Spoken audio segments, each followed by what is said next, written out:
Okay, chat. Now, Deck Doctor is basically where I let you guys send me your deck lists and I take a look at them and tell you what I would do differently. I think we have most of the meta decks in here, so it's going to be informative, I hope, for everyone. I have a spreadsheet sorted by the wonderful Skrelpling. There are some decks in here where I don't have as much knowledge about them. That happens, you know, I have to be upfront about that. Sometimes you guys are submitting decks that I actually don't know super well. When we get to that, I might just say I can't help you with that much. That's just how it goes sometimes. I gave you a couple of opportunities to give me some extra input on the submission form because I feel like that's helpful when evaluating decks. For example, I had a question in there where you had to select what type of level you're trying to prepare for, because certain decks might be very fine if you are trying to play at locals or just for casual play, and some decks maybe I would evaluate differently if you're telling me that you've been wanting to play it at high competitive level events or regional level events, right?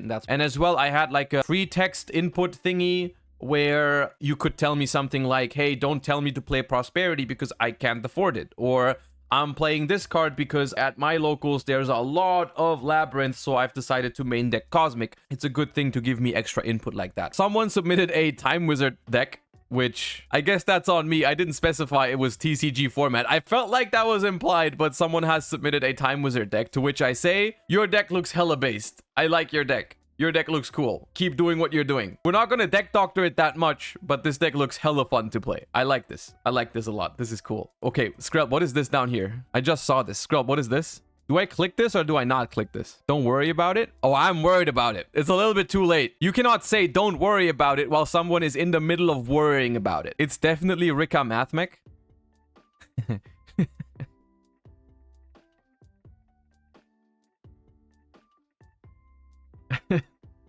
You know what this is? This is almost exactly my custom ban list for the, you know, for my own custom format. It's almost exactly, you just put the ban list into a deck list on DB.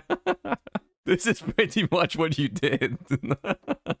Yeah, no, your deck is great. I don't think I can improve it further. I think it's perfect. All right, let's look at some current format actual decks. Okay, we have a Darkworld submission, mostly focused on playing locals. We'll try to bring the deck to regionals when they start again. Used to make a big board with negates. Got this list recommended by a friend to focus on the hand loop. I will say, just before looking at the deck list, I do think that makes sense. I think focusing on the hand loop rather than negates with Darkworld is pretty smart because it lets you play around a lot of board breakers that people are using right now. You play around Dark Ruler and like evenly and whatnot. Just hand loop them, honestly. It's kind of busted that you can do that. We have a relatively straightforward 40 card Darkworld list with lava golems and trade-ins as your pretty much only non-engine. Not a single brow, which is interesting. Only 2 Nessies, which is also interesting. I feel like if you were gonna play Dangers, Nessie would be kind of like a no-brainer to play at 3, but I can see it. I'm not sure if you need 2 Sylvas and 2 Cerulees. They are kind of redundant. You can technically do the entire thingy with 1 of each. Isn't Radion better than Golem? So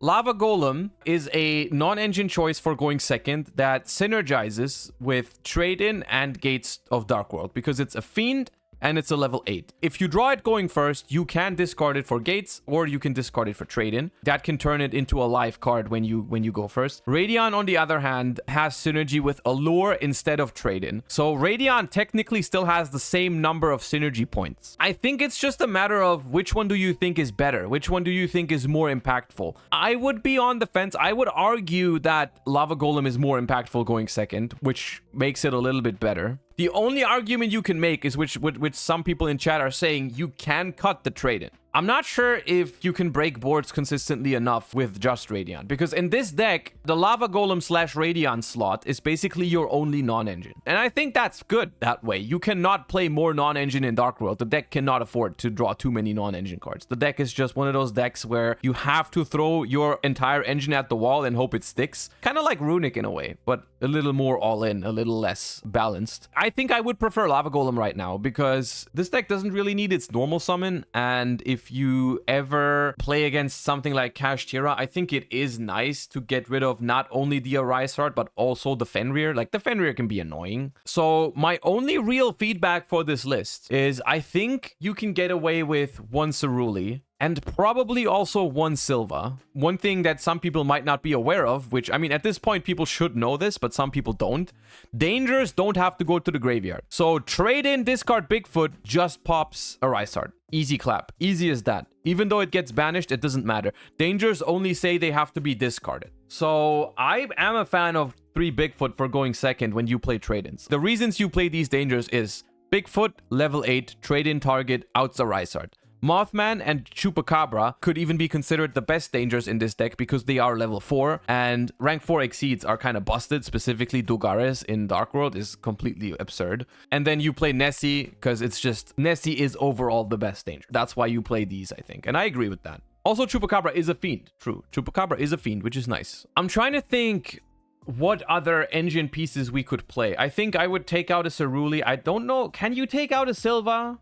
Why do you need 2 Silvas? Someone in chat said you want 2 Silvas, but I don't know why. Protects against Bystials? It can maybe protect you against Bystials, yeah. But then again, if you get Bystialed on the first Silva, if you only play 1 Ceruli, then they can also just, Bystial your Ceruli, and it's kind of the same thing. You can consider, I think Grapha, Silva, and Ceruli don't necessarily have to be at 2. But other than that, I do think your main deck is relatively clean. I think one of the main issues with this deck is that both Drolan Lockbird and Dimension Shifter are very, very popular right now.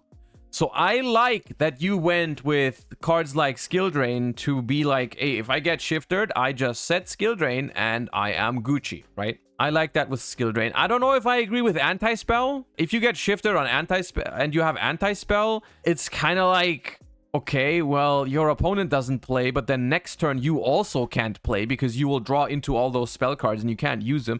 So I'm not a fan of Anti-Spell here. I would also suggest something like Baguska in case things go terribly wrong and you get shifted or drolled and you have no other way of committing to the board. You didn't draw one of your floodgates. I think something like Baguska could be a very, very good plan B. I'm not a fan of Ash and Imperm. Both Ash and Imperm are only good in decks that have a decent amount of non-engine. Because if I go second against any deck in this format, yes, Ash Blossom is going to do some work, but it's not going to do all the work. It's not very consistent at preventing everything a deck is trying to do. It only prevents like very few things. Putting yourself to 5 cards in hand on Darkworld, and then you're still facing an Arisart or whatever, because they can probably still make it. I mean, Ash, if you're particularly worried about, I guess, Branded is okay, but I don't think Imperm should be in here at all. I think something like Dark Ruler seems like the perfect card in this deck, because it's like you play against Spright, you just let them do all they want to do, just do all your shit. I'm just gonna Dark Ruler you and then play like if I was going first. I think that's what Darkworld is trying to do. It could even be a great angle to side deck some thrusts for going second, if those are within your budget, which I don't know. Like a thrust with 1 evenly and the 1 talents you're already main decking and then Dark Ruler. I could see that. Also, I think one other card you want to consider is Lingorio, because this deck straight up loses to Ibli, which I don't know how popular Ibli is right now. I'm still like trying to figure that out for myself, but I do think it is a concern, specifically against Spright decks. I think some Spright people are going to be siding Ibli for going first. But overall, main deck very solid. I like your main deck. Extra deck, only small changes. The side deck, I think, is worth improving. I think Ash, Anti-Spell, and Imperm are all not ideal for the reasons I mentioned. I'd say try Dark Ruler, maybe Thrust, and maybe a different card for going first, as opposed to Anti-Spell, because I don't think Anti-Spell does what you want it to do in this deck. Because think about it that way as well. If you ever pull off your combo, you don't need the Anti-Spell backup at all, because they're not going to have spells in their hand. Swordsoul Bystial Assault with Duality. I tried to cook, but I burnt my food. Bystials always work wonders with the Swordsoul engine, so I tried maining them while also incorporating Assault Synchron. Even though Duality is the real sauce of the deck, it turns Ashina into Yazi going second. That's cool. A Bystial into Malong, if it's the Strudo, even better. Shishao or Baxia into Berserker to dodge. There are a few different things we should talk about here. There are a few separate things in this deck. There's a Swordsoul engine, there's a Bystial package with Assault Synchron, and there's Duality. You guys know I think Swordsoul is overall a little bit too fair, but I don't hate it. What did they say what they were going to take it for? Locals casual, yeah. Swordsoul is absolutely fine if that is your intention. You have added a couple of spices into this list where I like some of them more than others. Instead of suggesting what you could replace them with, because we would just end up with a normal Swordsoul deck with hand traps, I'm just going to tell you what I think of each of these individual ideas. Starting with Duality, which I think is the best out of those ideas. I could genuinely see Swordsoul with Duality just being solid. Ignoring like the Assault Synchron and the Bestials for a second, just Duality in Swordsoul seems kind of neat, right? The fact that you can go second and you can summon Ashina and then activate Duality and summon a Yazi, that's cool. The fact that you can summon Baxia and when they imperm it, you just dodge that shit with Duality, that's sick. Unfortunately, people in chat right now are comparing it to Heavenly Dragon Circle, which is like not quite true. It doesn't help you with Moyi specifically, like if your Moyi gets impermed or whatever. Some people in chat are saying you can also do other cute stuff, like you can do Shishao into Mirror Jade. Now, I don't know if that takes up too much extra deck space. Maybe it does. But what if? Because then, hear me out. If you go Duality into Mirror Jade, you can send a fusion from your extra deck to the graveyard. And that means you get Ecclesia back in the end phase. Just some ideas. Now, I don't know about the Bestials in this current format. Like, I'm sure it's like a neat idea, but first of all, your main deck doesn't even have much going on in terms of what you can banish for Bestials. Like, you don't want to banish Ashina. You don't want to banish Vishuddha. The only one that you can like open with to get your Bestials live is Ecclesia. If you open Ecclesia, it's cool to have a Bestial. But if you don't have Ecclesia, you kind of just don't want to have those. So I'm not a fan of the Bestials because I don't think in this deck they classify as engine. Of course, you can banish Lubellion. I'm aware that you can banish Lubellion. Assault Synchron in Swordsoul, I am not convinced. I feel like it would just be like Apple Dragon, but worse. Like, let's say you have Moyi and Assault Synchron. What do you do with that? You're gonna make a level 8 Synchro like Shishao? And then what? You're gonna turn your Shishao into a Baronne with the Assault Synchron? That doesn't seem worth it. Like, Baronne's a good card, but you can already make that. It lets you summon back a Synchro you tribute with Duality. Yes, but it's only Dragon Synchro monsters. I don't even know if you have anything in this deck that you contribute for Duality that is a Synchro Dragon. Because the only Synchro Dragons you play are Axel Synchro and this pattern. The only quote-unquote combo with Assault Synchron we have is with Bestials. But it doesn't actually have great synergy with the Swordsoul or Tennies, I think. I would suggest if you want to play Swordsoul this format, you can try Duality. That could be neat. The Assault Synchron and Bestial, I am not convinced by. I think you'd be better off just filling those slots, which is 13 slots. Fill those with non-engine, and suddenly I think we're talking. I think we're looking at an okay deck. Branded Dogmatica with the added note of cannot spend on Lubellion right now. All right, we're not gonna suggest Lubellion or Bestials then. Ooh, Branded Dogmatica, you say, huh? Is this goo? Hold up, let me remind myself what these cards do. This card is freaking custom. Every time I read this, I'm reminded at how custom this card is. This card is genuinely a good card. Now, I will say there's a couple of decks. There's actually not even a couple. There's a lot of decks in Yu-Gi-Oh! Where I feel like they have potential, but they never actually get to try them, which is kind of sad, but it's just kind of how it is in Yu-Gi-Oh! There's just a billion different decks. You don't get to know everything about all of them. So it is possible that a deck like this can be better than what people think it is, because just very, very often in card games, it's also like the meta game often dictates what people perceive as good, right? It's very often a deck could be way better than it is, but if people don't perceive it as a part of the meta, they will simply not play it. And then, of course, a deck cannot perform if people are not playing it.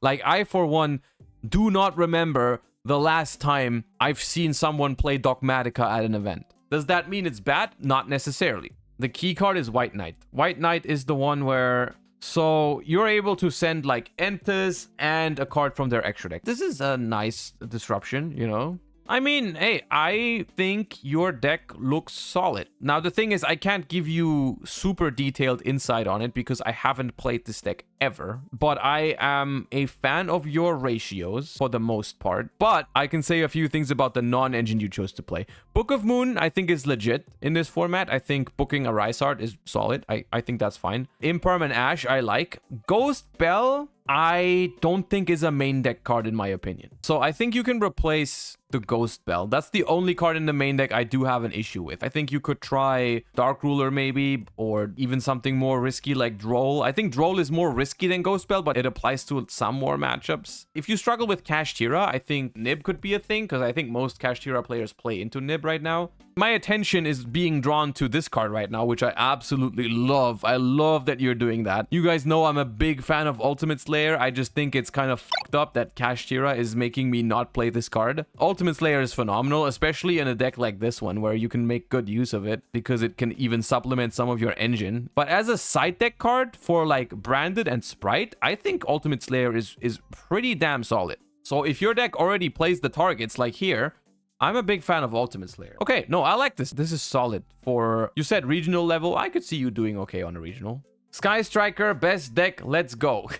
Going second, full board breakers, because who has time for hand traps? No terraforming because it's a brick. 2 rows for more consistency. Darkhold because everyone and their mom is playing around Lightning Storm most of the time and it's a nice thrust target. I have mixed feelings on Dark Rulers because Sky Striker has a hard time with removal already and not being able to damage the opponent, but it's a nice thrust target alongside Darkhold. I don't get why people aren't playing 3 thrust. It's the best card in the deck. Hamp because I have no space and it's searchable. Zeus for Kashtira. Okay, hold up. I agree with you. I have no idea why people aren't playing Thrust in Blind Second Sky Striker. Like, that is a phenomenal card. If there is a reason to play Go Second Sky Striker, it's Thrust. Darkhole over Raigeki, because people have been asking about Darkhole over Raigeki a lot. I think it's very simple. If you go second, Raigeki and Darkhole do pretty much the same thing, except for Ibli. So I genuinely think Darkhole is better than Raigeki. I don't mind this list. I think it's fine. It's kind of similar to the Remote Duel list. I think it's clearly based on that list because it's also citing like the Spiritual Water Art, which is what they've been doing as well. I 100% agree with Zeus because of Talents. Like, that is a great card in a lot of matchups if you play Talents. I would always play Zeus with Talents. An advice that is not only true for Sky Striker, it's true for everybody. If you are playing Talents, even if your deck cannot make Zeus naturally or it only comes up very rarely, you should probably play it. Except Runick,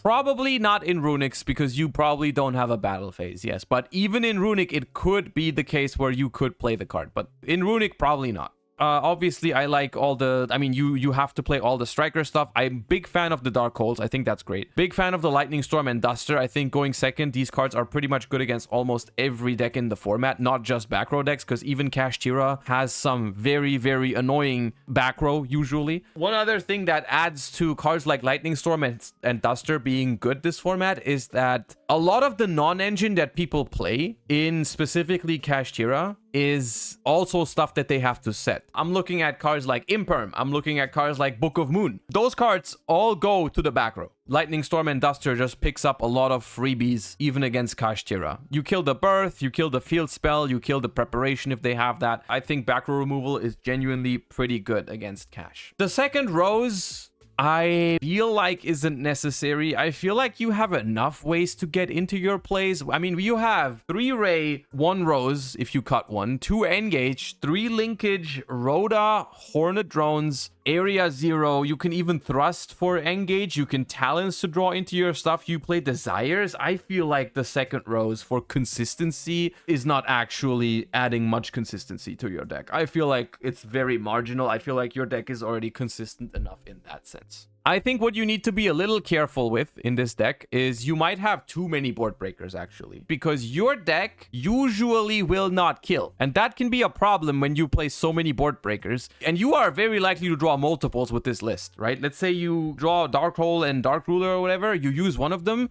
then you start playing, you can't win, and then you're stuck with cards like Dark Ruler in your hand, which don't really help stabilizing after you've broken the board. So I'm not sure if you want Darkhold, Dark Ruler, Lightning Storm, and Feather Duster, and Thrust to fetch all those. I think you could go a little bit lower on these. Ash seems okay after you break their board too. It's like a great draw off of Engage if you can set it up, right? Because think about it that way. If you break a board with this deck and then you activate Engage, you have a lot of bad draws. Like you draw into Darkhold, Dark Ruler, Lightning Storm, Duster. They're all kind of irrelevant at this point. Droplet could be another option. I could see it. Other than that, I like it. I think it's as good as Sky Striker gets, pretty much. These blind second Sky Striker decks that people have been using, I don't think they're phenomenal. I don't think they're top tier, but they are playable, and I think it's roughly almost as good as it gets with Sky Striker. Punk Gold Pride. The only instance of budget is no Kurikara. I find that the deck struggles to interact with back row a lot, so the side has a lot of back row hate. All right, okay. I genuinely think Gold Pride Punk is in a weird spot right now. I don't know if this is a weird comparison to make, but this is how it feels to me. The deck feels a lot like Swordsoul. It has kind of room for non-engine, which is kind of cool, but then the board it makes going first is like only okay. It's not crazy strong. I've played against Punk Gold Pride and they've done the full combo and I've still won. That's happened before by just playing Yu-Gi-Oh! Without even drawing Dark Ruler or some shit. The deck isn't that busted, but it's also not bad. The same goes for going second. It's like, yeah, you have some amount of non-engine, but your deck isn't the best at breaking boards. It's kind of like middle of the pack in terms of power level for going first and for going second. Fenrir is necessary in this deck, in my opinion. Fenrir would be really nice because you can go into Barone as well. If they said no Kurikara for budget reasons, that might mean they don't want to spend for Barone or Fenrir as well. So I assume there's a reason why they're not playing those. As far as the main deck goes, I like the larger Punk ratio with the field spell and the searchable trap and drawing some cards off of the field spell as well. I'm a fan of that. The only card you can consider cutting is one Ogre Dance. I don't believe you need two Ogre Dances. I don't know. I think you have enough instances of, I mean, you can draw Zeamin, Teleport, the one-off Ogre Dance, the Foxy Tunes. You have like 10 copies. I don't think you need 11. Psychic Tracker. I get what you're trying to do. You're trying to get a level 3 extender in here that is also a teleport target that can get you into Gold Pride Chariot Carry. It can be searched by Dragon Drive. Yeah, if you say there's some combos with it, I'm gonna leave it in here. I feel like it's completely mad to not run 3 of this card. This is the best Punk card. Period. Gold Pride, I mean, not Punk. Because it just starts off your entire thing. What I would do is I would take out one Ogre Dance for a 3rd copy of Better Luck next time. I would see if you can maybe go lower on some of the Gold Pride names. I'm not sure if it's possible because then it might become weird with like the one where you reveal 3 and then you get one of them. So if you can't reveal guaranteed ones, you know. But other than that, I think the deck is solid. It's really low on a Rysard answers because you only have Book, maybe Talents. You have like 4 outs to a Rysard, which isn't many. Because while Ash and Droll aren't bad against Kashtira, they usually will not stop a Rysard from coming down. Sometimes they will, but not always. Not reliably. I'd say maybe we can try and fit another Book or another Talent. I would like those cards as well. Ghost Ogre, honestly, probably okay as a one-off search target for like Teleport or Dragon Drives. I don't know exactly what you should take out because I haven't played the deck enough. I don't want to suggest taking out a card that ends up being mandatory. Extra deck, if you're on Talents, once again, you should play Zeus, which you are. Never mind. I didn't see the Zeus because my mic was in the way. I didn't see Zeus. My bad. I take it back. Dinomorphia. You might not know this, but I actually had a phase, I think it was last year, German Nationals, where I was actually considering Dinomorphia. I think the deck is a little bit better than people think it is. I think the deck's all right. Of course, it has the problem of the freaking timer. That's a big deal. They did not leave a note because I do think you should be playing Prosperity. That feels like a no-brainer to me to play Prosperity, or even Duality as well is fine in this deck. Traptrix, hold up. Does this work with this card's destroyed by battle or card effect? It does. And the same probably goes for these. If this card's destroyed, spares some level 4 or lower Dinomorphia from your grave. Okay, that's kind of cool that you can Traptrix, destroy your own monsters, and then trigger their effects. That's kind of neat. I like that interaction. Not sure if that's powerful enough. And also, I'm not sure if it's better than Traptrix, because Traptrix is like more generic in the sense that less situational, basically. Traptrix, like, always good. Traptrix, not always. You are going really, really hard on the trap ratios. Wait, when did this come out?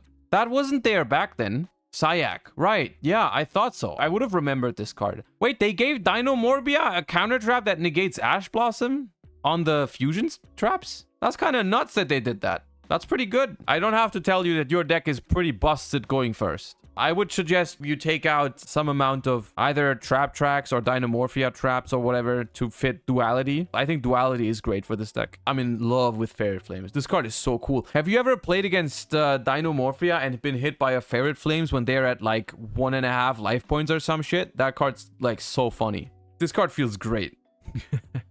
I don't have that much else here. I kind of like it for Dinomorphia standards. I think it's pretty solid. I don't know if you need Solemn Judgment, to be honest. I don't know exactly what Solemn Judgment is for. I know it pays half your life points, so you might think it's necessary to play that card in Dinomorphia because it has such synergy. I don't think you need Solemn Judgment only because it does that. I feel like you have no problem paying half your life points. So I think you should probably take out Solemn Judgment. And you should probably worry about going second a little bit more. Because you play 9 hand traps. I see that. I see you with the 9 hand traps. That's fair. But like I said earlier, 9 hand traps are probably not going to cut it most of the time. No floodgates based. You should never read Dinomorphia Rexterm. Sweet summer child. If you think there are no floodgates in this deck, do me a favor and do not read Dinomorphia Rexterm. Okay?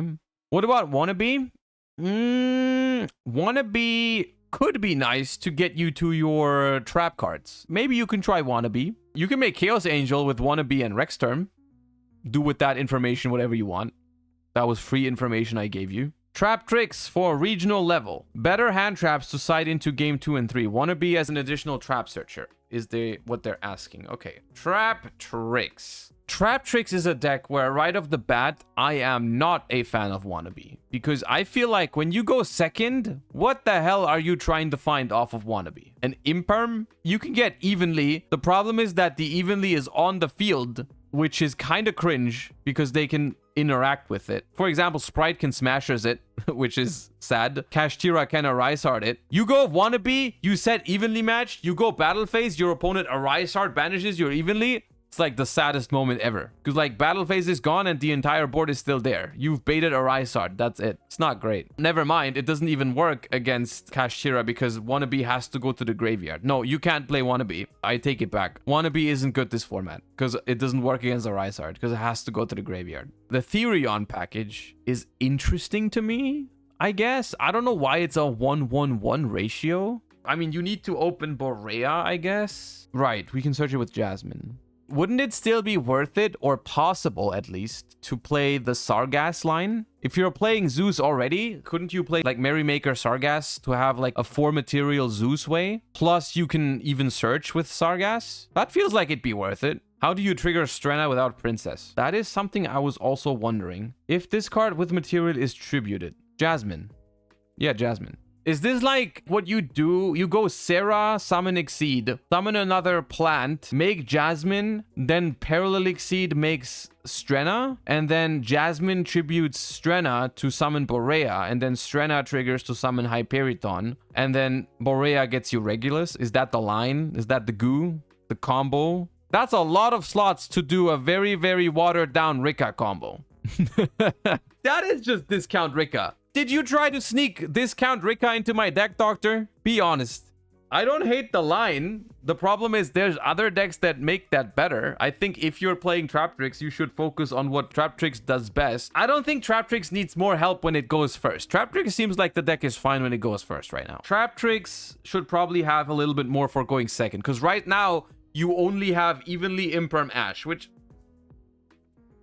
it's like not that great. I feel like you could do talents, especially if you're already on Zeus. Instead of like the 3 Therions, the 3 Wannabes, and the 2 Exceeds. You get 8 slots for some nice non-engine. I think that's better. Although I appreciate the idea. It's definitely cute. But only because it's cute, only because it's cool, does not mean it's actually better. But it's kind of cool. I'll give you that. Mannadium. Heavily inspired by the list that top German nationals. With Dark Ruler being everywhere, getting access to the counter trap is paramount. Paramount, okay. Foolish Goods plus Beatrice sends Trivi Karma also gets you there. FBGs can also send Abzition to special Avisas. Okay. Any general pointers are greatly okay. What can Trivi Karma add here? Everything that mentions Visas, which is Reichphobia, Calarium, Abscission, Arrival. It's like the entire deck? Can't you just play more copies of the counter trap rather than Foolish Burial Goods to send Trivi Karma? You could, but then again, like I just said, Trivi Karma can search half of your deck, so it doesn't have to be the counter trap. That is a very, very good thing to do. If you want to have more copies of a certain card, if you can add another card that does get it, but is like multi-purpose, that's usually better. The thing about this deck is, once again, Mannadium is one of the decks I haven't played as much with. Still, to me, this list looks very solid. I feel like you have everything in here that you need, and I like the ratios. It feels like all the important stuff is run at 3. The thing is, you've decided to play 2 Rykard, 2 Ryphobia, and 2 Arrival. I'm a fan of 2 Arrival. I'm not sure if you need 2 Rykard and 2 Ryphobia. I think you can play less of those. So you could maybe try to fit a little bit more non-engine, because that's the one thing in this deck that's not great, is you only have 3 Ash, 3 Imperm, 2 Talents. Like, going second, you're not going to be consistently winning. I don't think it has the means to push through the good boards that decks make these days. A Rise Heart is like probably one of your easier tasks, actually. A full Spright combo, it's curtains. The same goes for Runick. You're not beating Runick Spright with this deck. No shot. It can be Life Twin, it can be Fur Hire. It's unbeatable. With Ash Imperm Talents, it's not possible. I think as cute as the Foolish Burial Goods idea is, maybe you need to focus on more non-engine. And I understand that Dark Ruler is popular right now, but I'm pretty sure you can get to reframing in other ways too. Surely there's combos from Mannadium that search reframing without having to draw goods for it. Surely. The comedians. I am literally Mathmech Circular. Went 4-3 in Dortmund. Oh yeah, I remember meeting you.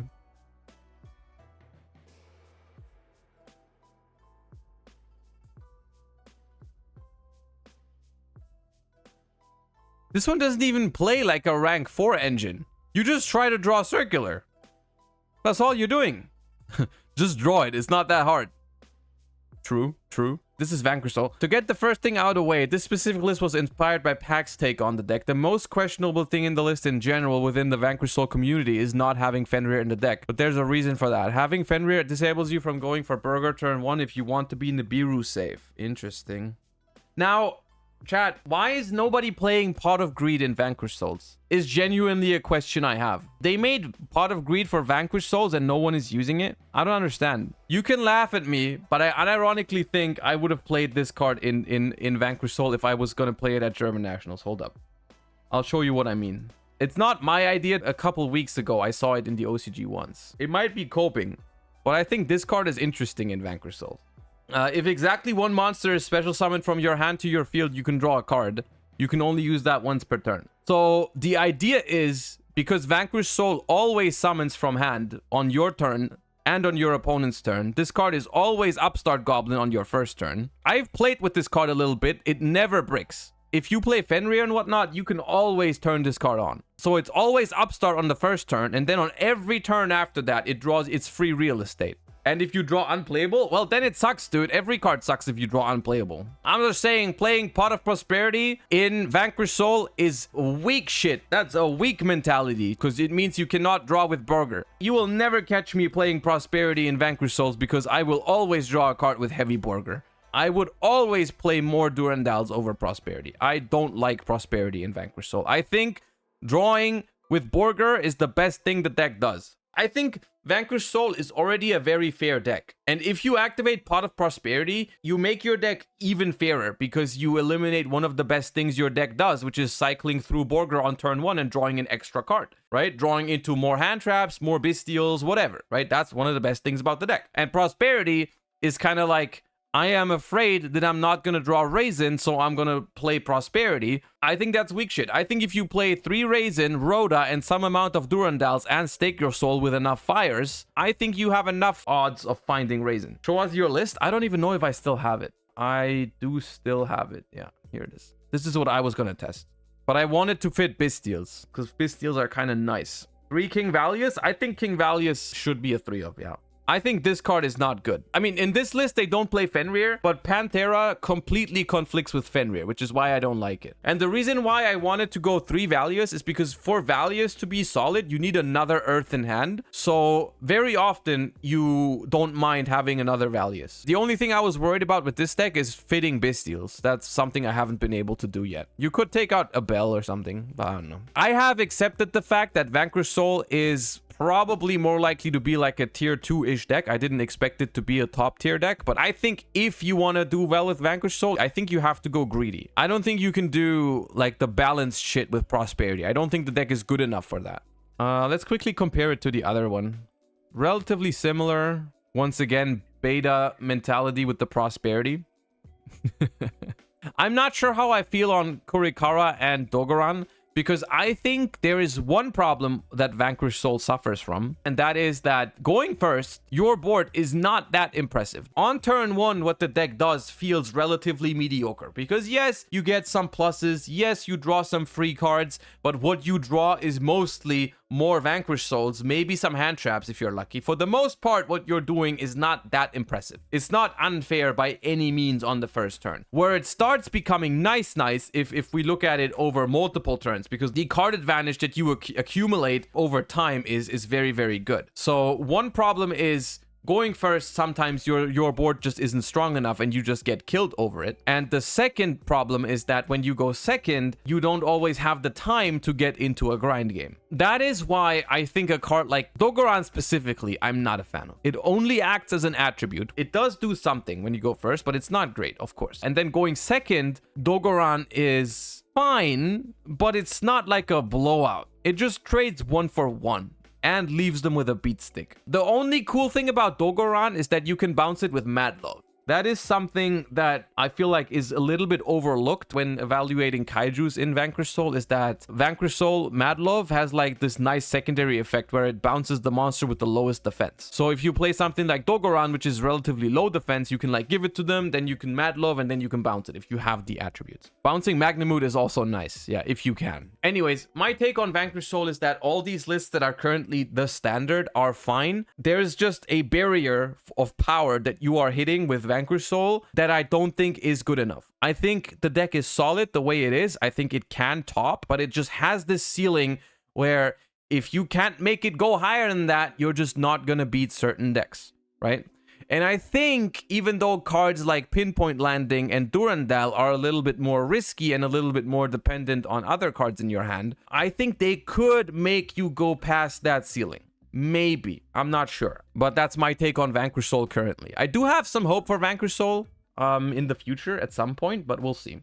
All right, Rikka, Sun Avalon. We got 2 decks that are probably very, very similar. I think it's fine if we only look at one Rikka deck. This might just be the list that I lost to in top 16 at German Nationals, honestly. Because I remember that Eric also played 44 cards. So we hate it. The thing is, no, I don't hate it. I think this is a solid list for Rikka. Actually, no, it can't be. It can't be Eric's list. Yeah, because there's no Droll and Lockbird.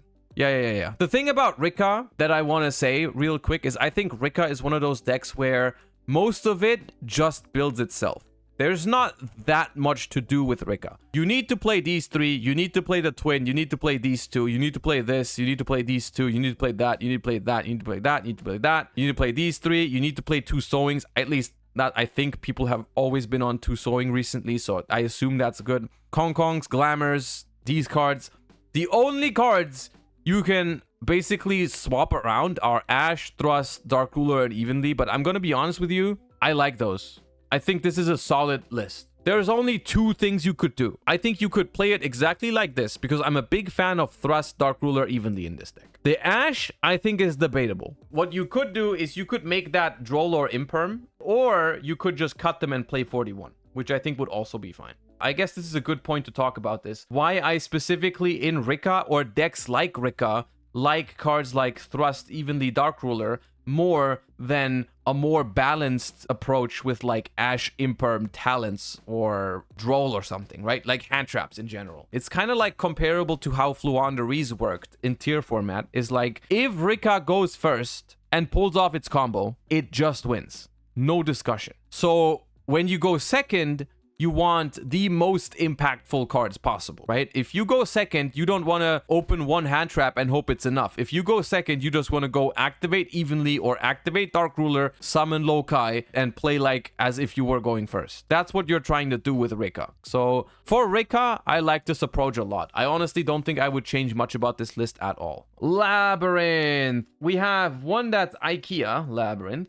Furniture Labrynth. Ooh, that's an interesting list. Let me just go through this one by one. 3 Ariana, I agree. 3 Chandelier, I agree. 3 Stovey Torby, I agree. 1 Coup Clock, I agree. 1 Lovely Labyrinth, I agree. 2 Lady Labyrinth, I think that's fine. Field Spell, I agree. 2 Welcomes, iffy, but fine. 3 Big Welcomes, absolutely. 3 Ash, I agree. Extravagance, I agree. I prefer Extravagance in Furniture. Cosmic and Super Poly. For Super Poly, I'll say I can see it. I just have not tried it. I would be kind of hesitant to play Super Poly in Furniture because you're already discarding for the Furniture cards very often. So I feel like we are going down to very low amount of cards very early. If we have like a Stovey Torby or a Chandelier and a Super Poly, we can recover all that lost card advantage by the grind game. The Cosmic, on the other hand, I am just straight up not convinced by. I don't think Cosmic is impactful enough. Cosmic's a solid card, don't get me wrong, but I don't think that card is better than what you would play instead. I've seen people do Nib, which I think is okay in Furniture Lab. The synergy between Nib and the furniture pieces is pretty nice. It also answers a Rise Art, and if you pair it with Ash or Imperm, it probably also works against Spright decks. Maybe Nib is fine here. And then Super Poly could be replaced, but the rest is pretty straightforward, and I agree with most of it. This one is not Furniture. This one is Troll Despair Labyrinth. I do not agree on 3 Eradicators in the main deck. You can side into more copies of Eradicator. I don't have an issue with that. You should only main deck 1. I am also not a huge fan of D-Barrier right now. I guess it's fine. I'm a big fan of 3 Punishment. I love Punishment.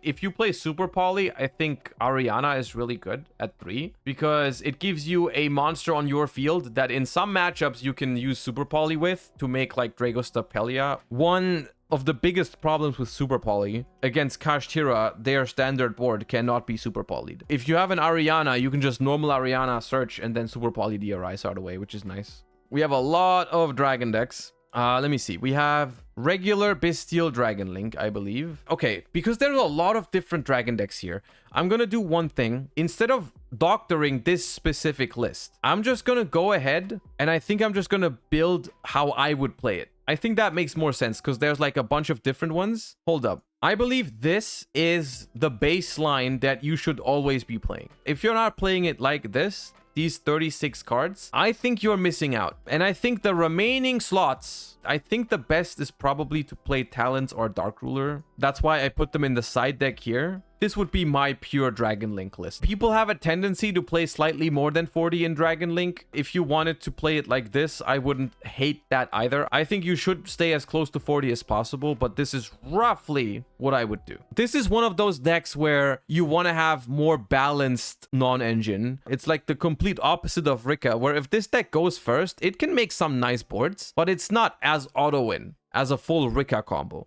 So having a backup Ash or a backup Imperm or a backup Talents to play through hand traps better, I think is very valuable in decks like these. And then I really like siding Thrust evenly. Other than that, I haven't really thought about the side deck much yet. You guys' side decks seem fine. You need a lot for Kashtira, I believe, in Dragon Link, because that is your worst matchup. So I like Thrust for evenly against Kashtira. That's solid, as well as Thrust for Talents, of course. Maybe Kurikara, maybe Darkhole if you're worried about Ibli. Bestial Synchron. I like this deck so much. Why is there Albaz? Wait, hold up. Oh, Seals. Nah, that's Cap. Or should you?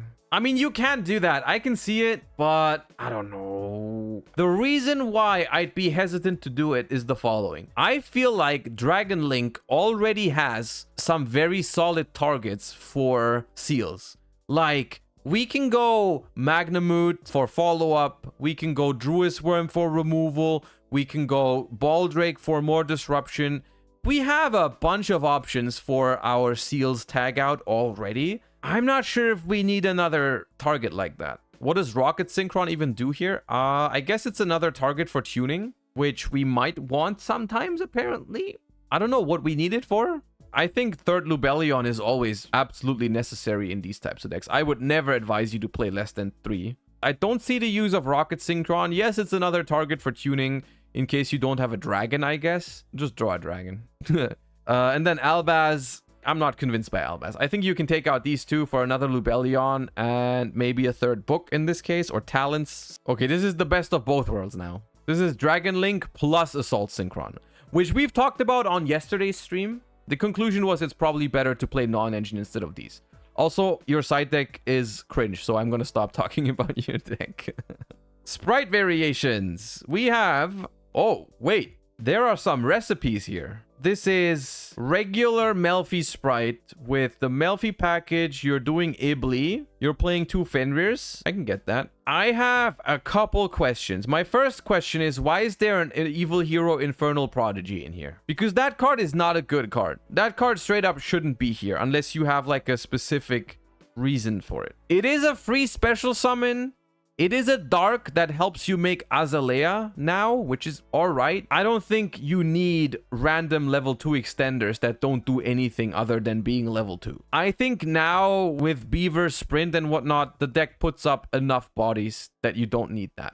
Now, Psychic Jumper, I guess it's just that makes Teleport a level 2 extender, which I'm also not sure if I agree. But Teleport is okay, I guess. Only one target is kind of cringe, because if you draw this, then all these become much worse. 5 slots of your decks are dedicated just for level 2 extenders, which I guess does make your deck a little bit more consistent overall, but I don't agree with that. Take out those 5 cards, play a third Prosperity if you want to make up for the consistency, and play some more non-engine books or more talents or another hand trap like Droll maybe. I like that a lot more than just playing 5 cards in your deck where they're all just level 2 extenders. Well, 4 of them are level 2 extenders. One of them is just a straight up break. I think you'd be better off doing that. Actually, that's a very good point. If you want more level 2 extenders, feel free to just play more Red or Carrot. That's genuinely okay. If you already have combo, they just make your board a little bit stronger, which that's something Teleport cannot do. If you already have everything, Teleport just doesn't do anything. I'm not trying to bash the list. It's still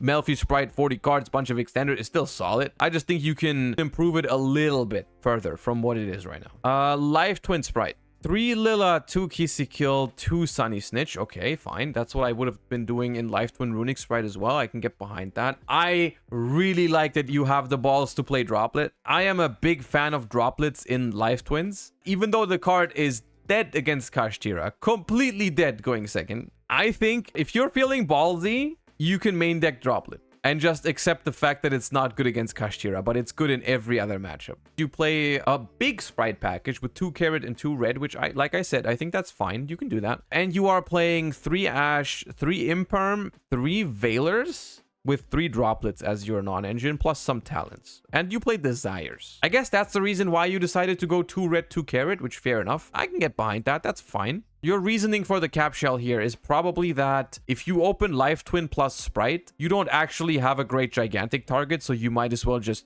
fetch the free draw. That's fair. You can do that. Especially since you don't play Prosperity, so it's always live. No, I like this list. I don't know about Change of Heart in the main deck. Maybe the Change of Heart should just be another Sunny Snitch, so you make sure you open a twin. This is one of the biggest difference about this deck and like Life Twin Runick Sprite, is that if this deck does not draw Twin plus Sprite, it's pretty fucked. Because right now you have 3 blue, 3 jet, 2 starters, so that's 8 of the Sprite starters, and then Carrot and Red technically also count. Whereas for the twins, you only have 7, so maybe you want to switch the Change of Heart for another Sunny Snitch. Other than that, I think the deck's actually fine. I like it. And then Tri-Brigade Sprite.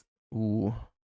Here I like the Droplet too, for the same reasons as earlier. We play a very small Tri-Brigade package, which I am a fan of. This list is clean. The only thing that's not clean is the tactics thrust evenly ratios. I'm questioning why you're doing 2 talents, 1 thrust, 2 evenly, instead of 1 talents, 3 thrust, and 1 evenly. That feels like it would be more reasonable. I guess going first, Talents is a little bit better than Thrust. Budget could be a budget thing. Did they say anything about that? I'm between Droplet books or more hand traps. Was thinking DD Crow as I have a hard time versus plants and dealings at locals with it right now. Also, I was thinking Avermax for Nightmare Griffin as a link 4. I think Tri-Brigade Spright is a good deck. I think it's a little bit underexplored. I think people are not really paying attention to it, and that includes myself. When I say these things, it does often include myself. There are a lot of decks where I wish I had more time to try them in detail, but sometimes I just don't get to do that. Tri-Brigade Spright is one of those decks. I can believe it that this deck is actually quite solid, but I just don't know because I haven't been able to test it enough. If the deck's going to be viable, I think it's going to be with a list like this one. I do really like your approach to this deck. I think it looks very solid.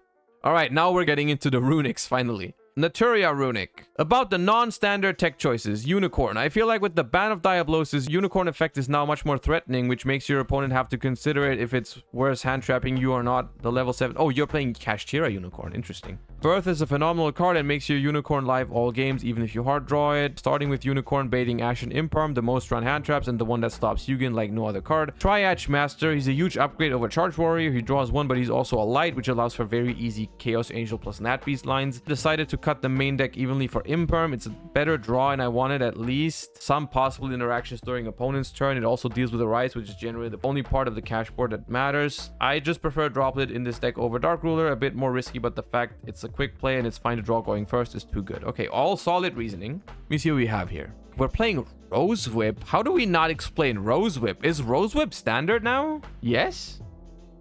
Really? Okay, I didn't know that. Is Naturia Runick standard? Well, no, it's not a top meta deck anymore, but it's technically still good. Well, it's all right. The one tree hurts a lot more than you would think. The one card I think that should definitely be cut is Called by the Grave. As much as I think Called by the Grave is a broken card and should probably be banned, I think this is not the format for it. It's just that hand traps aren't as popular right now. There's a lot of decks that don't even run any hand traps. The only target for hand traps that they will have is Ash. Literally, that's it. So Called by is going to be dead a lot, and going second, the card also doesn't do what it used to do. We had formats where going second, you draw a Called by the Grave. It would be really good to interact with cards like Spright Elf, Totally Awesome, Branded in Red, whatnot. In this current format, Called by the Grave just isn't as hot going first and second. It is good against Branded. It is also acceptable in Branded because you really care about Ash. That's a different scenario, yes. But right now, in other decks, Called by the Grave isn't that great. I'm not sure if I'm sold on the Unicorn. Technically, you are right. Some decks have problems with Unicorn because people are going away from using like 2 of all the important stuff because Diablosis is not a thing anymore, so you don't have to play everything at 2. Like, let's say you go first against Kashtira, you put down a Unicorn. Suddenly Kashtira is somewhat in trouble because if they use a hand trap or they special summon their own Kashtira card and activate it, they just lose their only Arise art. So Unicorn going first can be a very annoying card. I can definitely see that. And you can probably do some sweet stuff like if you play Rose Whip, you can special Unicorn because Rose Whip is a tuner. You can access Rose Whip and then make Barone and then bring back the Unicorn with the Birth. I can see it. I like this for Runick Naturia standards. I'm not convinced by Runick Naturia, but that's not your job. Your job is not to convince me of your deck. It's just me telling you how you could maybe improve that specific deck. The only card here that I am pretty sure you should take out is Called by the Grave. And if you've been liking Droplet, then you can play a third Droplet instead. That's what I would suggest for now. I'm okay with your reasoning on all the other cards. Okay, Runick, Spright, Mathmech, Synchro. Additional comment, it's insane. High competitive level.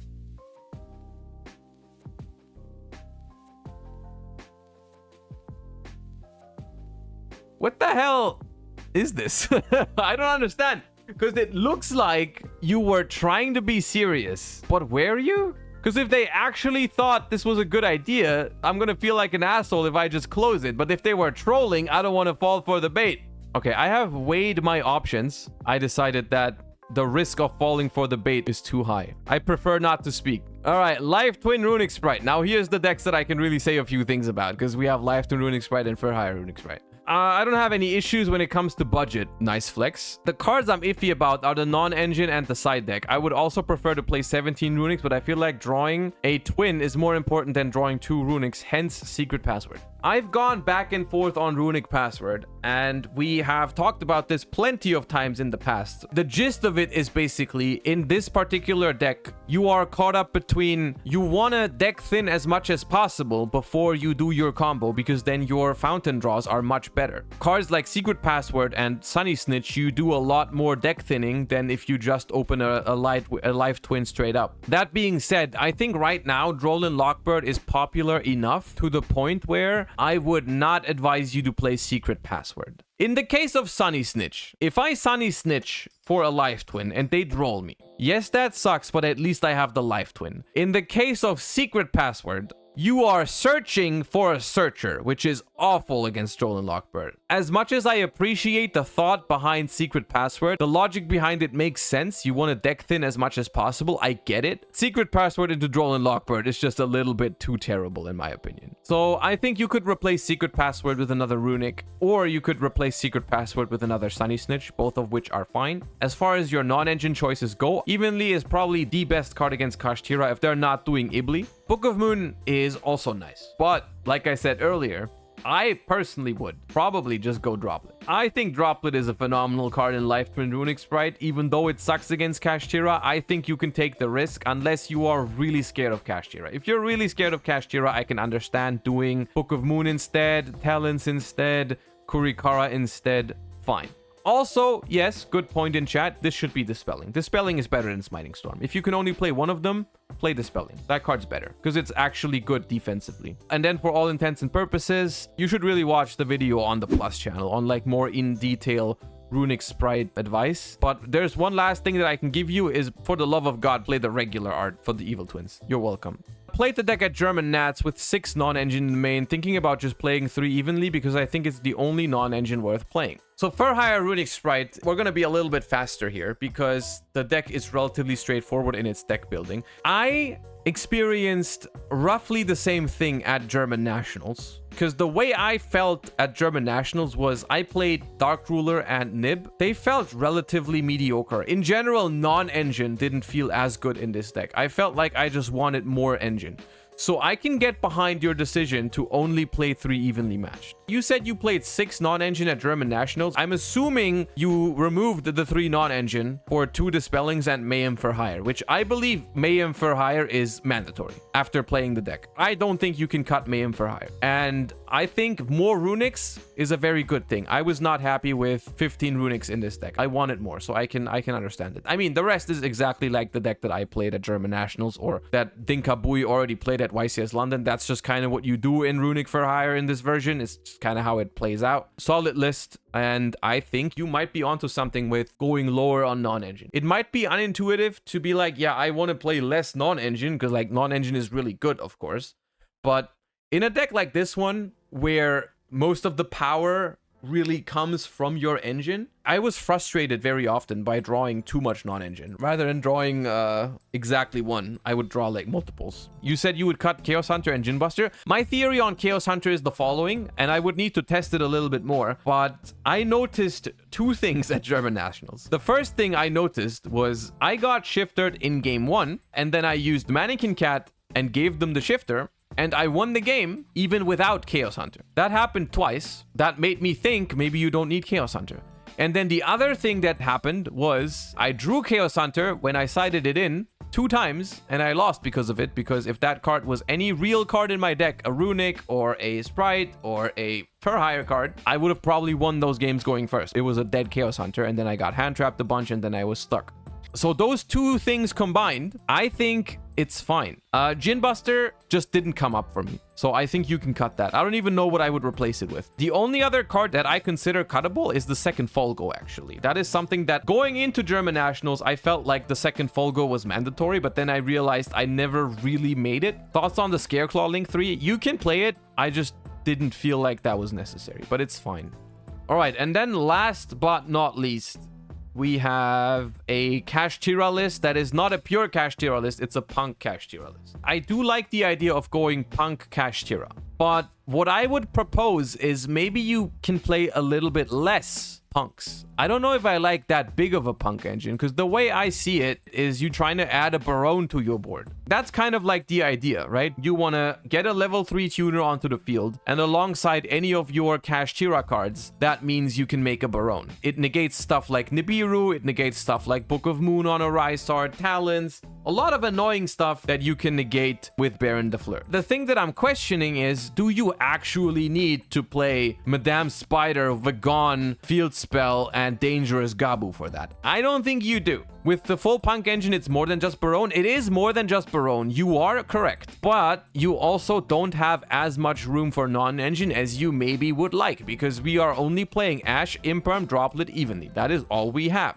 We don't have room for Talons. We don't have room for Lance. We don't have room for books. We don't have room for more hand traps. We're playing cards right here that are not very good to draw. And we're only playing one birth, which is criminal, by the way. I believe you should take out Madame Spider, take out Wagon, maybe even take out Deer Note, I'm not sure. Take out the Field Spell, take out the Trap card, and replace that with some nice, juicy non-engine, and more Birth, and definitely Theosis. Basically, right now, this is like a pure punk deck with a Kashtira engine. The way I would like you to try it is make it a Kashtira deck with a small punk engine. That is what I would suggest if you want to play punks. You can still play some amount of punks. I don't think that's ridiculous. I think that's fine. They give you another couple layers of plays. Teleport is a nice card going second because it just forces another interruption. If they don't have an answer to teleport, you're going off. So I like that. And that, chat, is the end of the deck doctor. That was a long deck doctor, but I felt like it was appropriate to take some more time on each individual deck than we previously had done. My throat hurts, dude, from talking about Yu-Gi-Oh decks for like hours straight. I hope you enjoyed that. I hope it gave you some insight on how I approach deck building. Hopefully I was able to give some useful advice. I try my best. I don't know about every single deck. You know, sometimes you guys give me decks that I have no idea about and you genuinely probably know better than I do, but I still hope that was enjoyable and it helped some people.